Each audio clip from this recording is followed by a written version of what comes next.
Hi gas ఈరోజు matter ఏంటంటే ఉదయం లేచి రెడీ అయిపోయి కాలేజీకి అయితే వచ్చి ఎగ్జామ్ రాసుకున్నాము. అందులో మధ్యాహ్నం ఇచ్చి ఇంకొక ఎగ్జామ్ ఉందని చెప్పి దాన్ని చదువుకుంటున్నాము మేము బయట నిల్చొని. మా అందగాడేమో ఫోన్లో చదువుతుంటే మా ఓడి సంతోష్ ఏమో ఇక్కడ ఫోన్ వాడుతున్నాడు. మా అందగాడేమో కార్తిక్ గారితో పాటు ఏదో అంటున్నాడు. అసలు కార్తిక్ బయట పడుతున్నాడు ఇప్పుడు ఉండే కొంది. మా నౌసుగాడు స్మైల్ ఇచ్చి వెళ్ళిపోయాడు. ఇంకా అప్పుడే వెళ్ళిపోతున్నాము ఎగ్జామ్ వాళ్ళకి అందరం.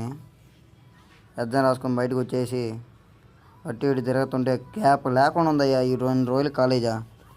ఫస్ట్ ఇదే అయ్యా చూడడం ఎంతమందినా ఒక్కసారిగానా. అట్టా బయటకు వచ్చేసి గాలి తిరుగుకుంటూ ముందు పక్కన అమ్మాయిని పోతుంటే మేము వెనకాల నడుచుకుంటూ పోతున్నాము. ఎందుకంటే వాళ్ళు వెనకాల పోవాలి ఫ్రెండ్స్, అటు పోతే ఇంకా బస్సులు కొట్టేస్తాయి. అందుకని చెప్పి నౌసుగాడు ఉండి మాతో పాటు కామెడీ చేసుకుంటూ పోతున్నాడు. ఇప్పుడయ్యా బిజీ ఎక్కినామో లేదు, అంతమంది చూసామా కాలేజీలో నుంచి ఫస్ట్ టైమా ఇంతమంది కాలేజీలో నుంచి ఒక్కసారిగా వచ్చారు బయటికి. ఎందుకంటే ఏమో కానీ తెలీదు, ఫస్ట్ టైము వాళ్ళు అందరూ వచ్చినట్టుండ్రు. అట్టో ఇంక బట్టల అంగడికి అయితే వెళ్ళిపోతున్నాము. యాడికి పోతున్నా అంటే వాళ్ళు చెప్పకుండా తీసుకొని పోతున్నారు. అవును ఇంకో గుందులో తిప్పినరయ్యా.